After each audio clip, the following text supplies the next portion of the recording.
안녕하세요. 파넨베르크의 자연신학 오늘 9번째 강독하겠습니다. 이 책 읽기가 만만치 않죠. 아직까지 우리가 파넨베르크의 글을 직접 들어가지는 않았습니다. 그래서 오히려 따라가기가 조금 거칠게 느껴질지 모릅니다. 오늘 그 테드 페터스의 서론 마지막 시간입니다. 소제목이 성령의 장이론이네요. 참 이런 제목이 붙네. 오늘 그러니까 8번째가 아니라 9번째 시간으로 소제목이 물리학이 말하는 장이론, 그걸 성령에다가 붙였어요. 이게 연결이 되나? 특이합니다. 이야기. 장, 필드, 테오리라고 있거든요. 물리학에. 이 세계의 실체가 뭐냐라고 하는 질문에서 나온 하나의 가설로서 장이론이 있습니다. 근데 성령을 거기다 붙였네요.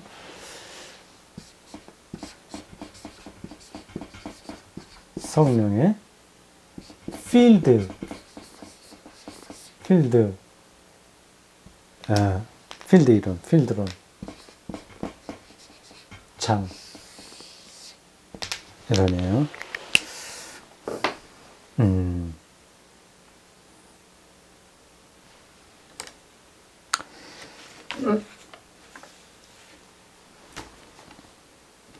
보겠습니다. 30쪽입니다.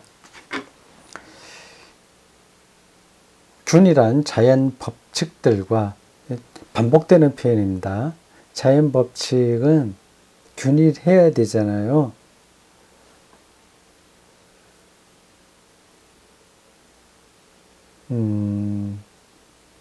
물이 높은 데서 낮은 데로 흐른다. 이게 균일한 법칙들입니다. 어느 곳에서 물이 오히려 낮은 데서 위로 올라가게 된다면 말이 안 되는 거죠. 그건 균일하다고 볼 수가 없는 거죠. 균일한 자연 법칙들, 이건 과학이 하는 일입니다. 법칙들과 특정 사건들의 우발성 간의 관계. 이것도 핵심적인 개념입니다. 앞에 강독에서도 나왔던 겁니다. 이거 물백묵인데, 이게 흐름이 시원치 않을 때도 좀 있어갖고, 흔들고 좀 눌러줘야 잘 나옵니다. 이 표현은 우리가 좀 알고 있어야 되겠습니다. 그러니까 잊지 말아야 될 것 같아요. 자연 법칙. 균일한 자연 법칙과 개별 사건의 우연성, 특정 사건 혹은 개별 사건의 우연성.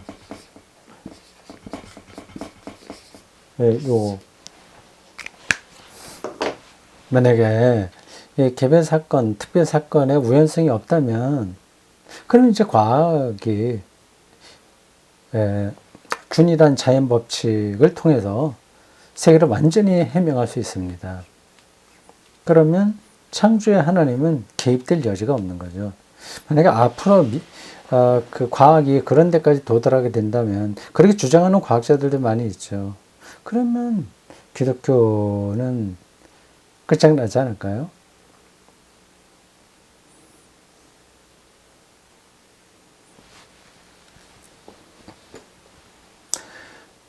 균일한 자연 법칙들과 특정 사건들의 우발성 간의 관계는 여기까지가 중요합니다. 꼭 머리에 넣어두세요. 근대 과학에 대한 판넨베르크의 신학적 분석의 형식적 출발점을 제공한다. 관건은 과학적 이론화의 실질적 내용과 출현하는 실제에 대한 기술이다. 파넨베르크가 상당한 관심을 기울이고 있는 분야는 바로 물리학의 역장 개념이다. 역장. 그것은 장이라고 말했죠. 장, 필드. 근데 포스, 힘. 포스, 필드 개념, 역장 개념이다. 마이클 페러데이군요. 페러데이와 그의 이론을 승계하고 있는 아인슈타인의 작업들이 특별한 관심의 대상들이다. 힘이란 매개물을 존재하지 않는 물체들 간의 운동 결과이며, 따라서 보이지 않는 힘은 배제되어야 한다는 기존의 관점을 전복시킨 것은 바로 이 장 개념이 일구어낸 성과라 할 수 있다.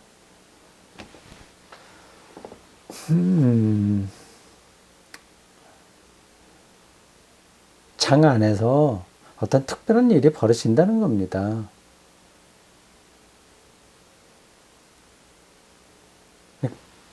그러니까 더 큰 개념이 장이에요. 그 안에서 작은 법칙들이 통용되는 거예요.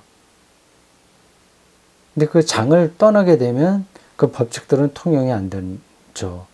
그걸 물리학이 찾아냈습니다. 장 개념을.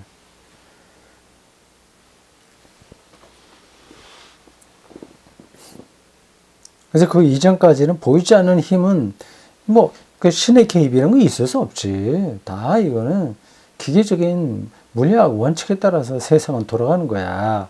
이런 생각이 지배적이었습니다. 근데 역장 이론이 나오면서 그게 이제 허물어지게 되는 거죠. 이런 글들을 처음 읽으신 분들은 도대체 뭐야 이런 생각을 하실 텐데, 우리 일반인들이 일상에서 잘 경험하지 못하는 물리학 세계가 있습니다. 근데 그게 일상하고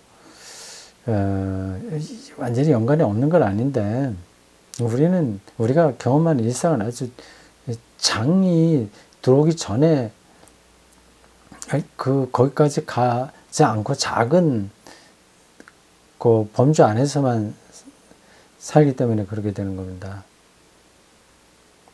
이렇게 예를 들어 설명을 드릴까요? 개개인 인간은 이 사람이 세계를 어떻게 생각해 이런 거는 다 알잖아요. 근데 그런 사람들 모인 사회 집단을 생각해 보세요. 그러면 그 개개인들의 생각들이 그대로 나타나지가 않습니다. 어떤 그 장에서 어떤 다른 일들이 벌어지게 돼요. 그러니까 물리학적으로도 그렇다는 겁니다.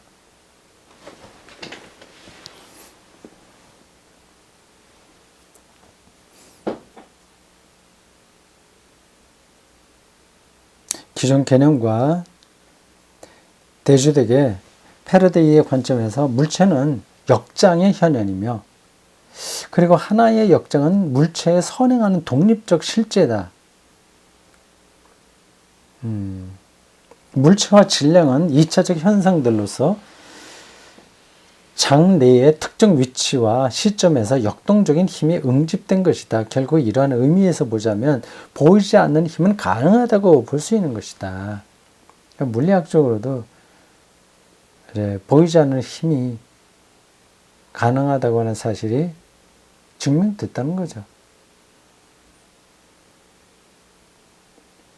그래서 이런 것들을 근거로 해서 그렇지, 하나님은 보이지 않는 힘이니까 우리가 기도하면 다 응답을 받지, 기적도 일어나지, 우연한 일들이 일어난다고 하니까 가능하지, 이렇게 또 밀어붙이면 곤란해요.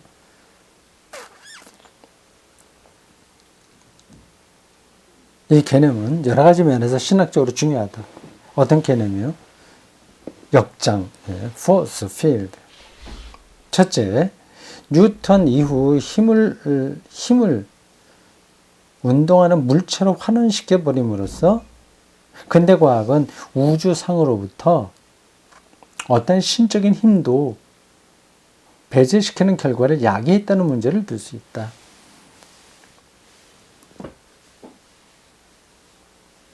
힘이 따로 있는 게 아니라 그 물체가 바로 힘이니까 다른 힘들이 개입할 여지가 없는 거죠. 만일 하나님이 육신이라 할 수 있는 물체를 갖고 있지 않으며 또 만일 다른 힘은 모든 힘은 선행하는 물체를 요구한다고 한다면 연필했을 때 내가 이걸 던져야 이게 날아가잖아요. 이렇게 던지는 힘이 선행하게 있는 거예요. 그렇게 돼야 된다면 하나님은 어떤 힘도 가질 수 없다. 물질도 아니니까 사람 몸도 아니에요. 힘을 가할 수도 없어요. 이 논리가 담재하고 있던 문제가 바로 현재 과학의 장이론을 통해서 해소되어 버린 것이다. 재밌죠? 우리가 자세하게는 모르지만 그 어떤 관점이라고 하는 것은 알 수 있습니다. 우리가 지금까지 생각했던 그 차원이 극복되는 느낌이 들죠. 기독교가 말하는 게 이게 뭐 종교적인 어떤 현상으로만 생각했더니 물리학적으로도 옳은 얘기가 되네. 이런 생각을 할 수 있는 거죠. 이게 창조과학하고는 다른 얘기입니다. 창조과학은 성경 문자적으로 보는 사람들의 입장이라서 파넨베르크가 말하는 자연과학과의 대화하고는 거리가 먼 얘기입니다. 장개념이 신학적으로 중요한 두 번째 이유는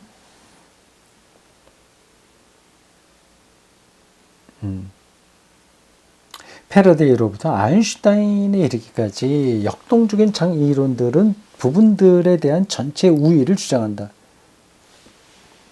부분들에 대한 전체 우위를 주장한다. 전체죠. 전체는 부분의 합 그 이상이다. 뭐 물리학과 철학에서 다 얘기하는 겁니다. 전체는 부분을 합해 놓은 것 그 이상이다. 전체 우위성이죠. 하나님과 전체 개념을 상관적 범주들로 묶어준다는 것 또한 상관적, 서로 관련된다는 얘기입니다. 장개념이 신학적으로 의미 있게 다가오는 이유다. 모든 것을 결정하는 실제, 요것도 파넨베르크 신학에서 나오는 계속해서 반복하는 용어들입니다. 개념들이에요. 그런 것들은 좀 외워두면 좋습니다. 앞에서 말한 균일한 자연 법칙들과 특정 사건들의 우연성의 관계. 그러니까 모든 것들을 규정하는 현실성으로서 하나님은 우주 전체를 통일하는 근거로 인식되어야만 한다.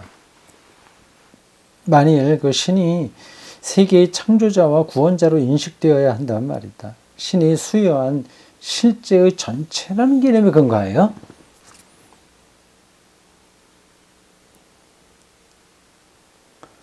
앞에서는 하나님이라고 하고 여기서는 왜 또 신이라고 했을까? 번역을 다른 의미인가? 다른 의미로 쓴 건가? 그렇지 않을 텐데 하나님이 수여한 하나님이 보내주신 실제의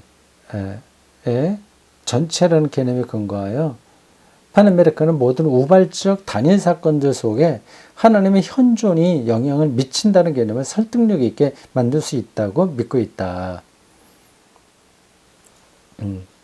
역장이 개별 사건들의 물리학에서도 영향을 끼치듯이 우리가 그 원리를 다 파악하지는 못했으나 그런 가설로 우리가 지금 받아들이고 있듯이 바로 그 이야기입니다. 하나님의 현존이 영향을 미친다. 이 개념을 보다 이해하기 쉬운 개념으로 만들기 위해 파넨베르크는 장개념이 본래 소크라테스 이전으로 소급되는 형이상학적 개념이었음을 지적한다.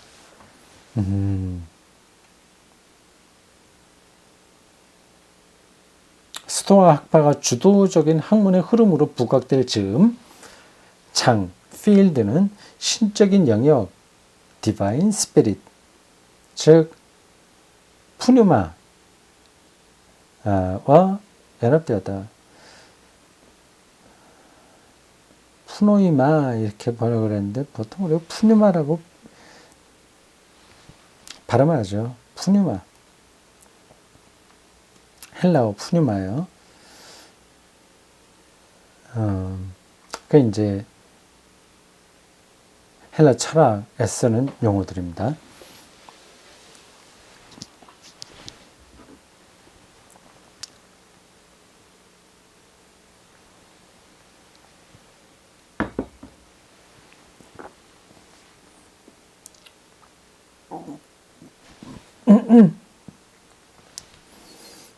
보리차 마셨습니다.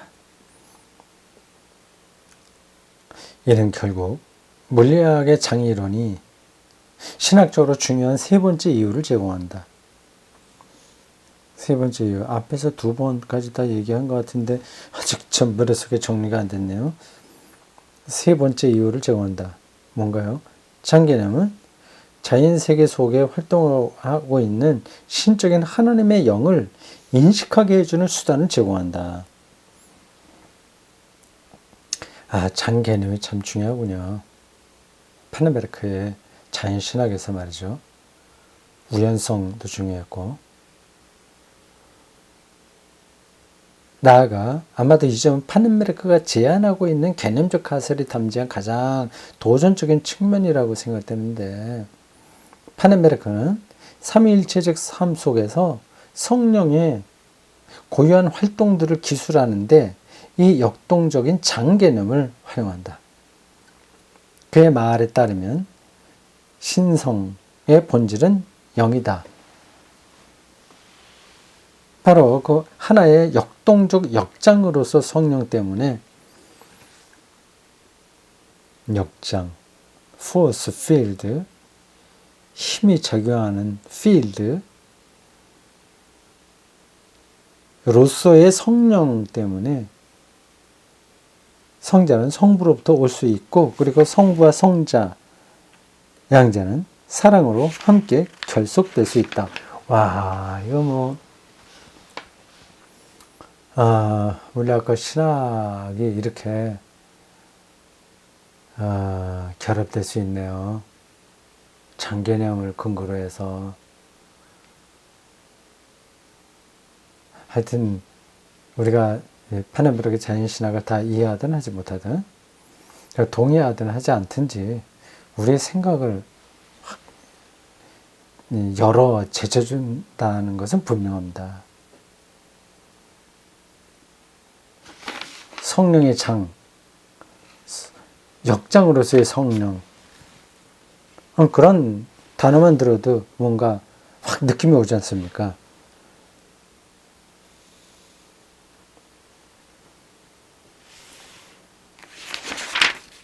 성령은 아들을 낳은 자요, 코스모스를 창조한 사랑이요, 구원을 내리는 사랑이요, 모든 것을 통일하는 사랑이다. 삼위일체 신성의 위격들과 위격, 페르소나, 독립적인 창조는 모든 성령이 활동하는 역동적 장으로부터 배태되는 특이성들이다. 알겠어요. 거기까지.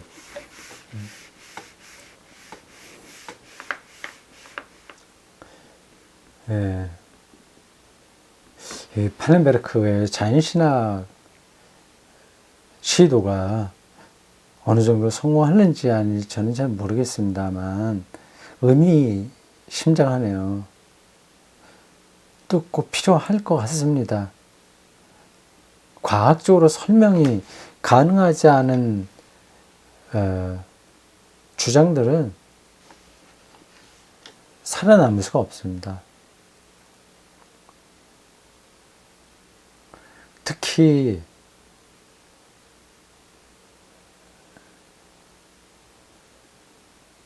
하나님을 창조주로 고백하는 기독교에서는 더 그렇죠. 물론 종교가 그런 자연과하고의 관계에 이렇게 신경 쓰냐. 그냥 위로받고 죽음에 대한 두려움 극복하고 착하게 살고 서로 의지하고 살아가게 하는 역할만 하면 되지 않냐. 그렇게 생각할 수 있습니다. 그런 점에서는 불교가 굉장히 메리트가 있어요. 기독교는 처음부터 하나님이 전능하셔서 세상을 창조했다. 이 고백으로부터 시작합니다. 근데 그 하나님과 역장으로서의 성령, 그리고 우연성으로서의 성육신인 예수 그리스도, 이 문제를 세계의 자연을 일반적 규칙으로 설명하려고 하는 과학과의 대화에서 중요한 그 아젠다로 좀 만들어내는 거죠. 작업이 참 대단합니다. 이렇게 작업한 사람을 찾아보기 힘들 거래요.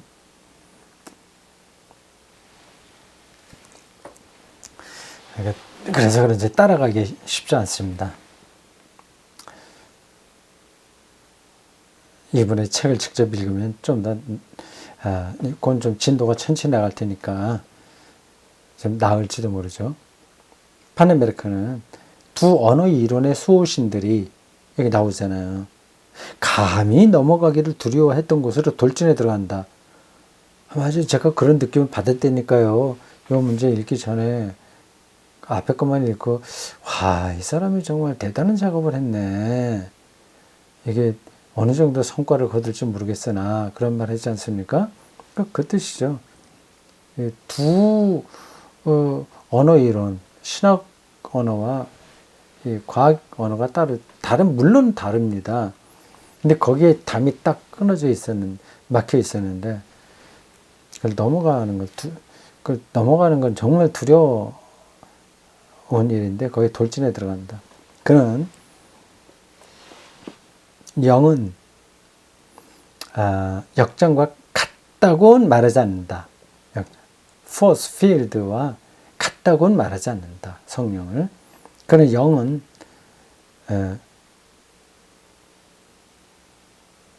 곧 역장이라고 말하는데 이게 무슨 말이에요?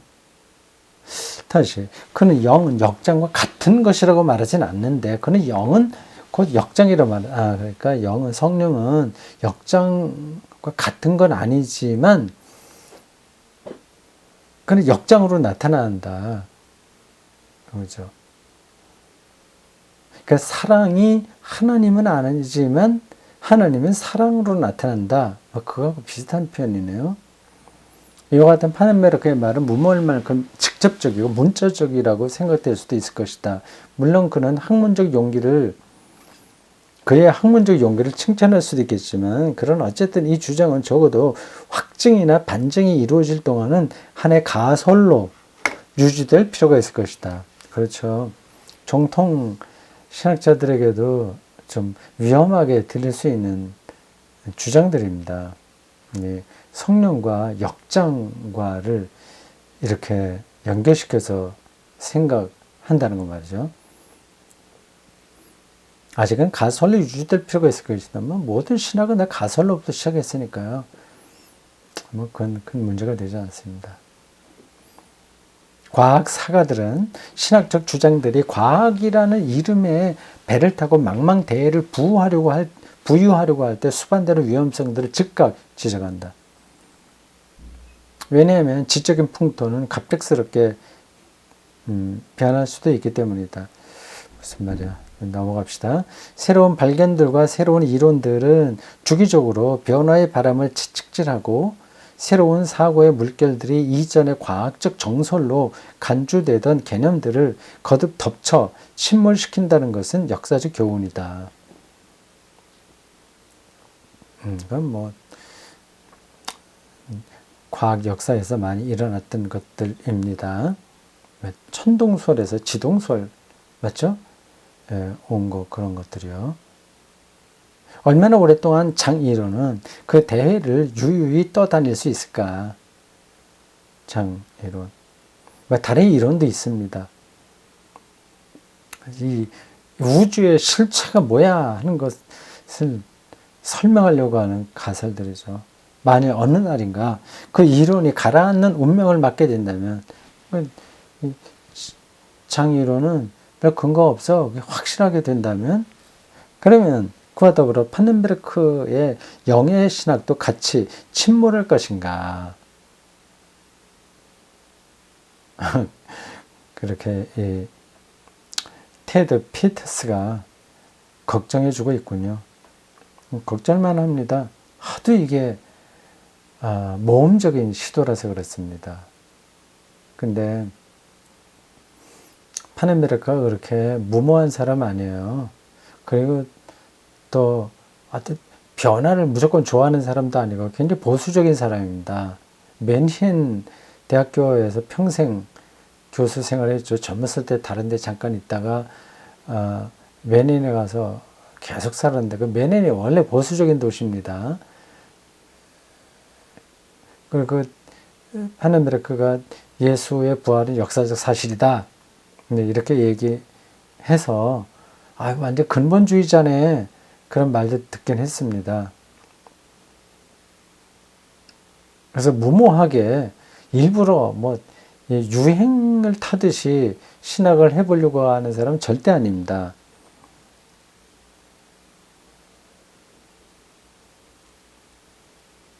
자, 그건 그렇고요. 장이론과 영의 관계가 파넨베르크가 반응한 유일한 과학적 주제는 결코 아니다. 그는 물리 우주론에 호응하여 시간성과 영원성의 관계를 분석하고 재개념화하는 데 정력을 소진한다. 그리고 새로움의 근원으로서 하나님에 대한 이해를 일깨움으로써 진화를, 창발적 진화를 해석할 수 있는 단초를 제공하고자 한다. 일깨움으로써 진화를, 창발적 진화를 해석할 수 있는 단초를 제공. 알겠어요? 무슨 뜻인지요?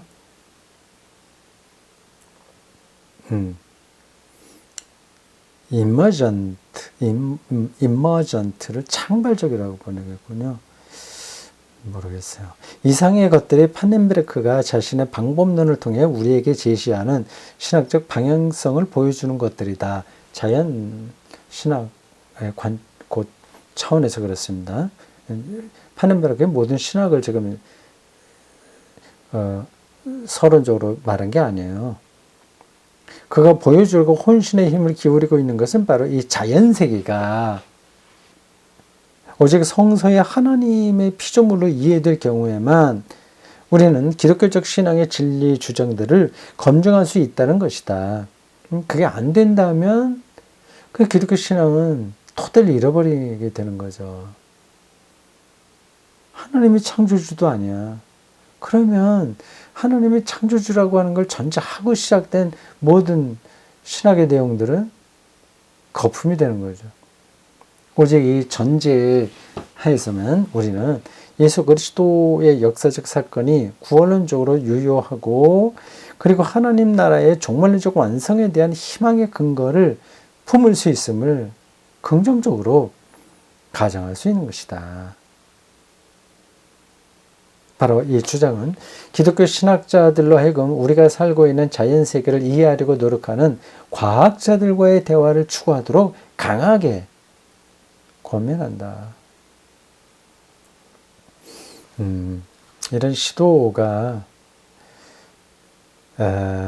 좀 어느 정도까지 와 있는지 제가 그건 충분하게 연구를 하지 못했습니다. 충분하게 아니라 별로 잘 몰라요. 그냥 기초적인 것만 조금 알고 있습니다. 이런 부분에서도 좀 한국의 신학자들이 전문적으로 연구해서 논문도 발표하고 했으면 좋겠는데, 그런 것들이 참 눈에 들어오지 않습니다.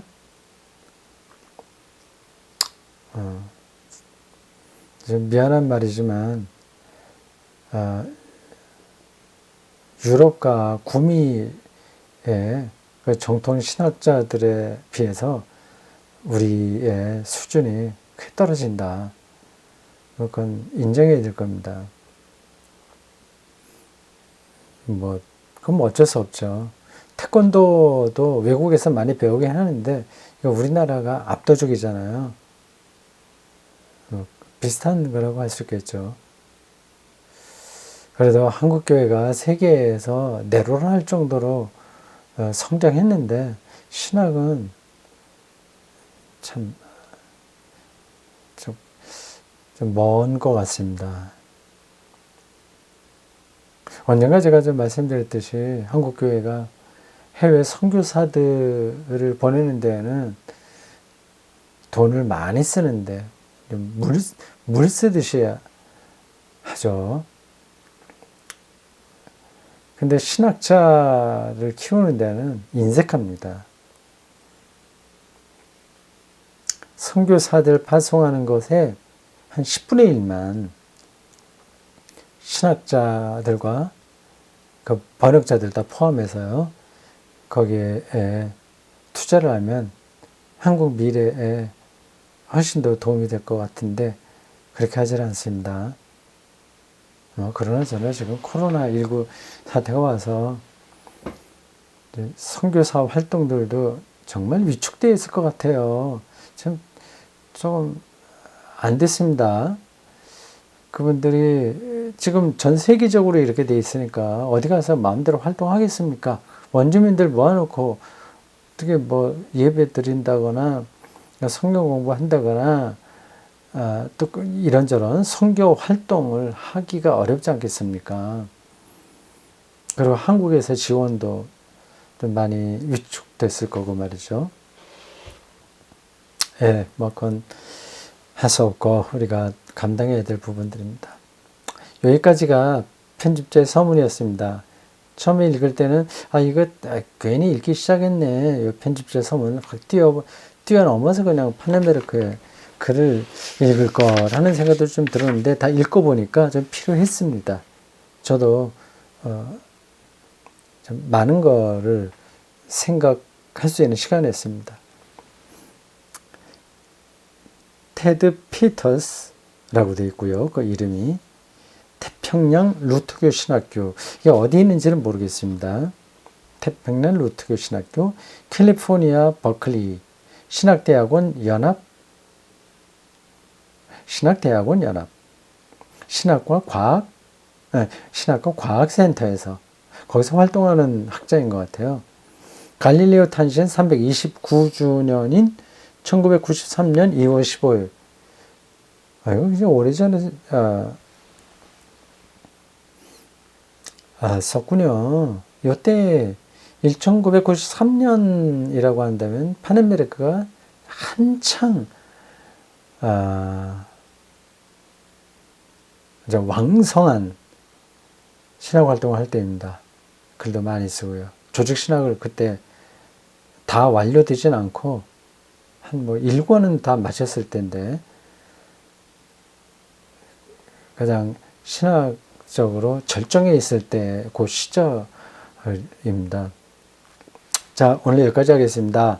다음부터 파넨메르크의 글을 직접 읽겠네요. 첫 번째는 과학자들에게 던지는 신학적 질문들입니다. 자, 기대하십시오.